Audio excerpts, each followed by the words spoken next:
Welcome back to our channel. ఈరోజు మనం special గెస్ట్‌ని interview చేయబోతున్నాం. అతని పేరు అశోక్. నేను మా తల్లి గర్భంలో ఉన్న ఒక 3 మంత్స్ ప్రెగ్నెన్సీలో ఉన్నప్పుడు మా నాన్నగారు చనిపోవడం జరిగింది. పెట్రోల్ బంక్ లో దాదాపు 6-8 నెలల దాకా వర్క్ చేయడం అయితే జరిగింది. తను నెరవేర్చిన దానికంటే గొప్ప ఇంకొకటి ఉండదు నాకు తెలిసి. ఆ ఫీలింగ్ నాకు ఈ లైఫ్ లో కలిగింది, అది చాలు. మా నాన్నే మనకు పెద్ద మోటివేషన్. వాళ్ళ కష్టాన్ని ఒక్కసారి తలుచుకొని మీరు అయిపోవద్దు రాంబాబు, నీకు ఆయుధం కావాలి చదువు. Welcome back to our channel. ఈరోజు ఒక స్పెషల్ గెస్ట్‌ని ఇంటర్వ్యూ చేయబోతున్నాం. అతని పేరు అశోక్, వికారాబాద్ ప్రాంతవాసి. అతను తల్లి గర్భంలో ఉన్నప్పుడు వాళ్ళ నాన్నగారు మరణించడం జరిగింది.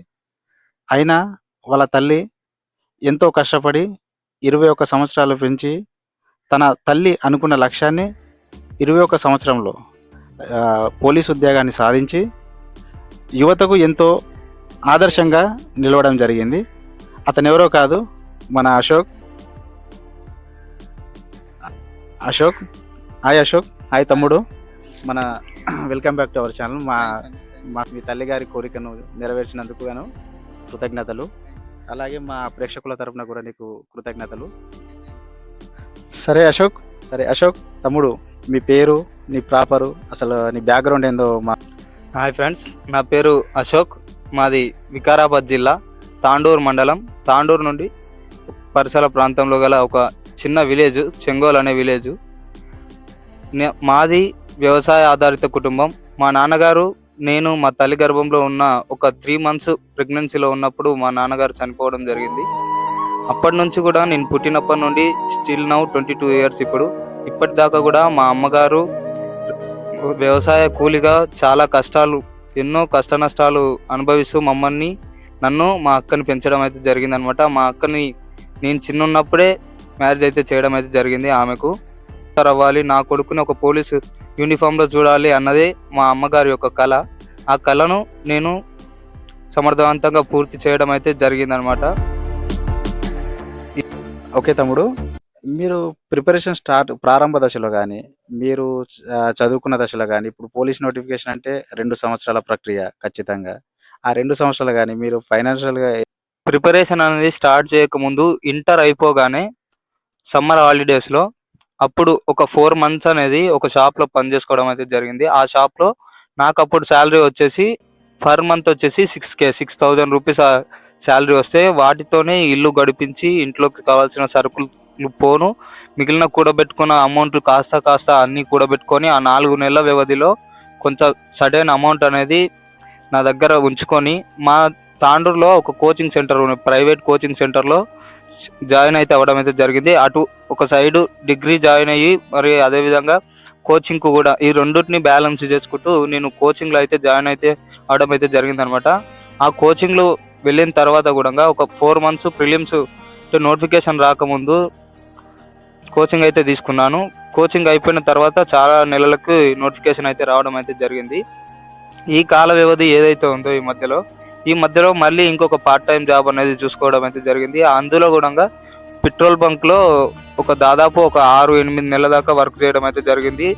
ఆ పెట్రోల్ బంక్లో కూడా పనిచేస్తున్న క్రమంలోనే ఆన్లైన్ క్లాసెస్ చూడడం కానీ, ఆ వచ్చిన అమౌంట్ని నేను చేసుకునే కష్టానికి తగ్గ ఆ వచ్చే డబ్బులన్నింటినీ కూడా నా చదువు కోసమే ఖర్చు అయితే పెట్టడం అయితే జరిగింది. అమ్మ వాళ్ళని ఇంకా ఇబ్బంది పెట్టకుండా నా డబ్బులతోనే నేనే చదువుకోవాలి, ఎందుకంటే అమ్మని ఎక్కువగా కష్టపెట్టొద్దు అని చెప్పేసి బాగా చదువుకోవడం అయితే జరిగిందనమాట. ఆన్లైన్ క్లాసెస్ వింటూ పని చేసుకుంటూనే ఇంకో సైడు చదువుకోవడం అయితే జరిగిందనమాట. అక్కడనే వీలున్నప్పుడు మళ్ళీ డ్యూటీ అయిపోగానే ఇంటికి వెళ్ళిపోయి మళ్ళీ కంటిన్యూ చేసేవాడిని. అట్లాగే ఎడ్యుకేషన్ అంతా మొత్తం ప్రిలిమ్స్ వరకు ఇట్లా గడిపోయింది. ఇప్పుడు పోలీస్ నోటిఫికేషన్, పోలీస్ ప్రాసెస్ అంటేనే అది 3 దశలుగా, ప్రిలిమ్స్, గ్రౌండ్, మెయిన్స్. నువ్వు ప్రిలిమ్స్ వరకు ఓకే, గ్రౌండ్ ఎలా ప్రిపేర్ అయ్యావు? మరియు ప్రిలిమ్స్ అయిపోయిన తర్వాత ఈవెంట్స్కి వచ్చేసరికి పొద్దున 4ంటికి లేచి అంతా ఫ్రెష్ అయిపోయి గ్రౌండ్కి వెళ్ళిపోయి, మా ఊర్లో గ్రౌండ్ అనేది అవైలబుల్గా లేని కారణంలో మా ఫ్రెండ్స్ వాళ్ళ బైక్ తీసుకొని తాండూరు పక్కన 5 కిలోమీటర్లు తాండూరుకి వెళ్ళి అక్కడ కాలేజ్ గ్రౌండ్లో రన్నింగ్ అనేది ప్రాక్టీస్ చేసి, అక్కడ ఉన్న ఆ గ్రౌండ్కి వచ్చేసి ఈవెంట్స్ ప్రాక్టీస్ చేసే టైంలో కానీ దాదాపు సుమారు 500 మంది దాకా గ్రౌండ్ ప్రాక్టీస్ చేయడానికి వచ్చేవాళ్ళు ఒక తాండూరులో అక్కడ మా ఏరియాలో. వాళ్ళని చూసినప్పుడు అనిపించేది, అరే ఇంత కాంపిటీషన్ ఉంది, ఇంత పెద్దవాళ్ళు ఉన్నారు, నాకన్నా అనుభవజ్ఞులు ఉన్నారు, నాతోనే అవుతుందా, నేను చేయగలుగుతానా అన్నప్పుడు ఒక్కటే గుర్తు పెట్టుకునేవాడిని, మా అమ్మ కళ నెరవేర్చాలి, నేను కష్టపడాలి, ఉద్యోగం సాధించాలి, ఆమె కళ్ళలో ఆనందం చూడాలి అనుకున్నాను. కష్టపడ్డాను రేయింబగళ్ళు. పొద్దున ఒక 3 గంటలు గ్రౌండ్, సాయంత్రం మళ్ళీ 6:30 7 ఆ సమయానికి పోయి మళ్ళీ 9 గంటల దాకా గ్రౌండ్లోనే ఉండి మొత్తం బాగా ఆడి 80 మార్కులు గ్రౌండ్ అయితే సాధించడం అయితే జరిగింది. మెయిన్స్ కి ఎక్కడ చదివావు? ఎలా ఏ సబ్జెక్ట్ చదివావు? అసలు మీ బుక్స్, నువ్వు చదివిన బుక్స్ ఏంది? ఎలా ప్రిపరేషన్ అయ్యా? మీరు ఎటువంటి మెటీరియల్ తీసుకొని చదువుకున్నారు? మళ్ళీ ఆ, ఎక్కడ అంటే హైదరాబాద్? మెయిన్స్ విషయానికి వచ్చేసరికి ఇంకా అక్కడ ఉంటే చదువుకోవడానికి కొంచెం ఇబ్బంది అవుతుందేమో అని చెప్పేసి మళ్ళీ అమ్మకు అడగగానే అమ్మ వేరే వాళ్ళ దగ్గర కొంచెం అప్పు చేసి డబ్బులు తీసుకొని అయితే రావడం అయితే జరిగింది. ఆ అప్పు తీసుకొచ్చిన అమౌంట్ తీసుకొని వెళ్ళి సిటీకి వెళ్ళిపోయి మళ్ళీ అక్కడ చదువుకోవడం అయితే జరిగింది అనమాట. సిటీలో స్టడీ హాల్ తీసుకొని హాస్టల్ ఫీజులు వింటూ అవి కట్టుకుంటూ అమ్మకు ఇంకా చాలా కష్టాలు పడుతూ చదవడం అయితే జరిగింది. ఫైనల్ గా కొన్ని రోజులు ఇట్లా కూడా ఉన్నాయి, కోచింగ్ తీసుకునే సమయంలో ఆటో ఛార్జీలకు కూడా డబ్బులు లేకుండా పోయి వచ్చిన రోజులు ఉన్నాయి. కోచింగ్ తీసుకున్న సందర్భంలో అన్నం తీసుకొని వచ్చి కర్రీ కొనుక్కోవడానికి పైసలు లేకుండా కర్రీ అలాంటి రోజులు కూడా అనుభవించి ఇక్కడ దాకా వచ్చిన. చాలా కష్టాలు అనుభవించిన, ఫైనాన్షియల్ గా, ఎమోషనల్ సపోర్టు ఒక్కటే ఉంది నాకు, ఇక ఏం లేదు, ఫైనాన్షియల్ బ్యాక్గ్రౌండ్ ఏమీ లేదు. అలాంటి టైంలో బాగా నన్ను నేనే మోటివేట్ చేసుకొని ఇక్కడ దాకా అయితే రావడం అయితే. ఇప్పుడు నీ ప్రిపరేషన్ టైంలో అంటే 2 ఇయర్స్ ప్రాసెస్ వేరే శ్రేయాభిలాషులు కానీ ఎవరన్నా సపోర్టింగ్ గా ఉన్నారా నీకు? ఏమన్నా ఫైనాన్షియల్ గా వెనకాల బ్యాక్గ్రౌండ్ లో ఎవరు సపోర్ట్ అయితే చేయలేదు, ఓన్లీ నా ఫ్యామిలీ మాత్రమే నాకు సపోర్ట్ అయితే చేయడం అయితే జరిగింది.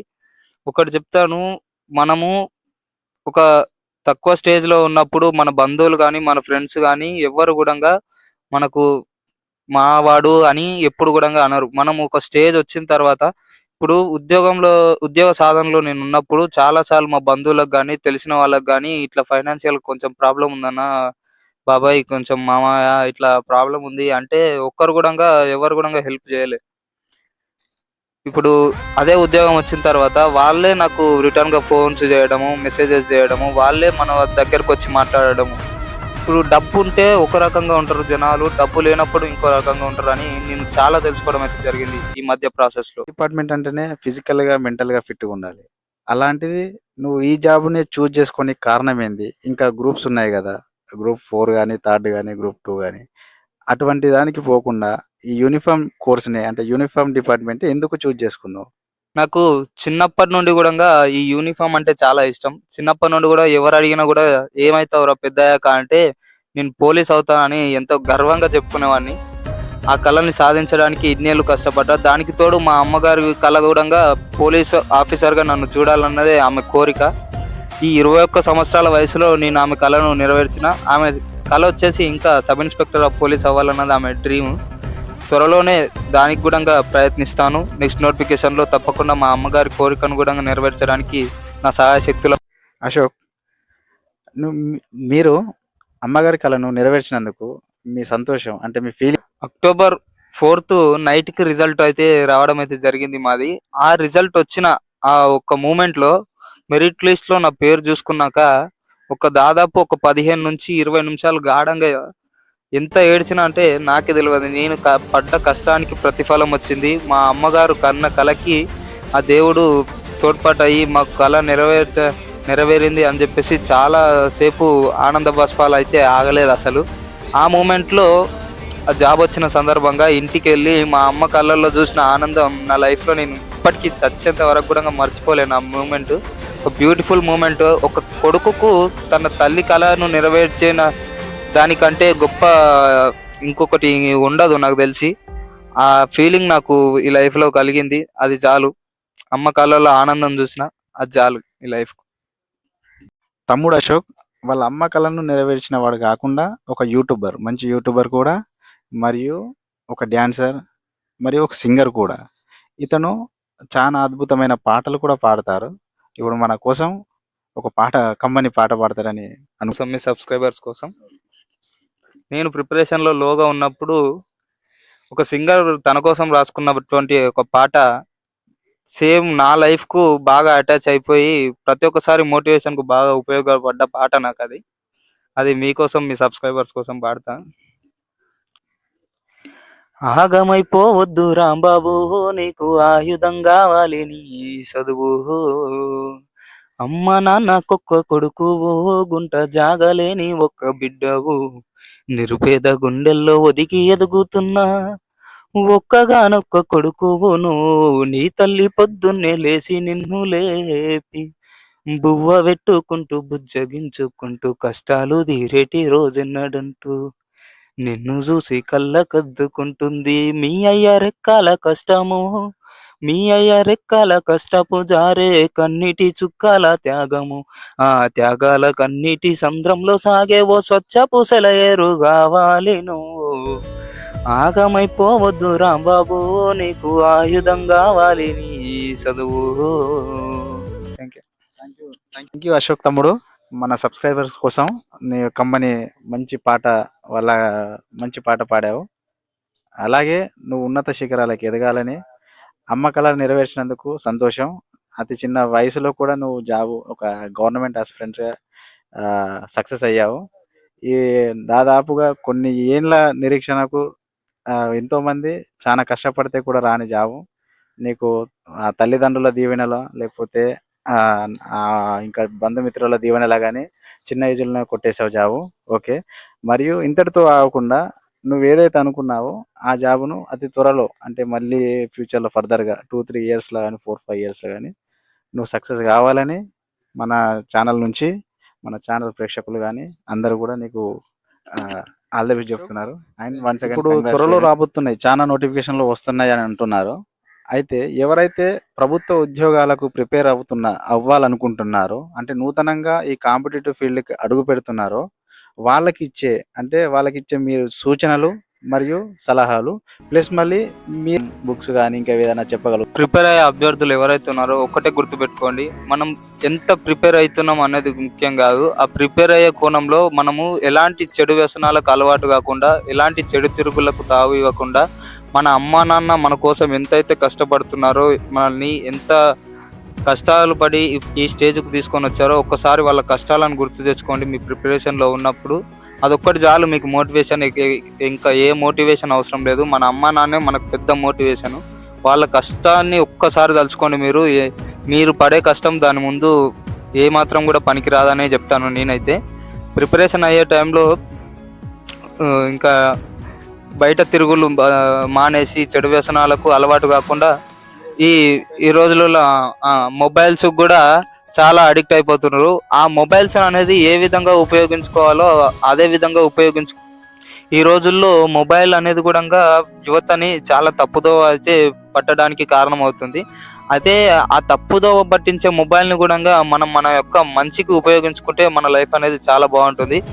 ఎగ్జాంపుల్ నేనే ఉన్నాను. ఇప్పుడు నా దగ్గర మొబైల్లో నేను మొత్తం నాది ప్రిలిమ్స్ కోచింగ్ అయిపోయినాక మొత్తం కూడా ఆన్లైన్ క్లాసెస్కే ఉపయోగించడం అయితే జరిగింది. నా దగ్గర చూస్తే ఉన్న యాప్స్లో మొత్తానికి సగానికి పైన యాప్స్ ఆన్లైన్ క్లాసెస్కి బాగా వినియోగించుకొని చదువుకొని దానికి చాలా హెల్ప్ అవుతుంది మొబైల్ అనేది. ఇప్పుడు మొబైల్ ఉంటే ప్రపంచమే మీ చేతిలో ఉన్నట్టు కాబట్టి ఏ సబ్జెక్ట్లో ఏ డౌట్ వచ్చినా మీకు దేంట్లో ఎలాంటి పరిష్కారం కావాలన్నా కూడా మన మొబైల్లోనే మనం తెలుసుకోవచ్చు. మొబైల్ని కరెక్ట్గా వినియోగించుకోండి, తప్పుదో పట్టకండి, అమ్మాయిలు ఏంటో తిరగకండి, అమ్మా నాన్న పేరు నిలబెట్టాలని కోరుకుంటున్నా. Thank you. అశోక్ తమ్ముడిది యూట్యూబ్ ఛానల్ అశోక్ ఎడ్యుకేట్స్ మన డిస్క్రిప్షన్లో లింక్ ఇస్తా, సబ్స్క్రైబ్ చేసుకోండి. అతను వీడియోస్ ఒకసారి చూడండి. అతను చాలా ఆస్పిరెంట్స్కి చాలా మందికి ఇప్పుడు వచ్చే రాబోయే తరంలో ఎవరైతే గవర్నమెంట్ జాబ్స్కి ప్రిపేర్ అవ్వాలనుకుంటున్నారో ఎస్ఏ కానీ కానిస్టేబుల్ కానీ గ్రూప్స్ కానీ అన్నిటికీ ఉపయోగకరంగా అతని అనుభవాలు మరియు అతను ప్రిపేర్ చేసుకున్న నోట్స్ మరియు బుక్స్ ఏవై చదవాలా, అసలు ఎక్కడి నుంచి వెయిటేజ్ ఎక్కడ నుంచి మనకు క్వశ్చన్స్ వస్తున్నాయి అనేటివన్నీ కూడా చక్కగా అతని వాయిస్లో చక్కగా వీడియోస్ రూపంలో యూట్యూబ్లో పోస్ట్ చేయడం జరిగింది. ఏదైతే తల్లి కళ నెరవేర్చామో ఓకే, ఇప్పుడు మళ్ళీ ప్రారంభించి చదవడం ఉన్నత శిఖరాలకు ఎదిగి నువ్వు ఏదైతే అనుకున్నావో ఖచ్చితంగా సక్సెస్ అవుతావు, మాకు నమ్మకం ఉంది, కావాలి.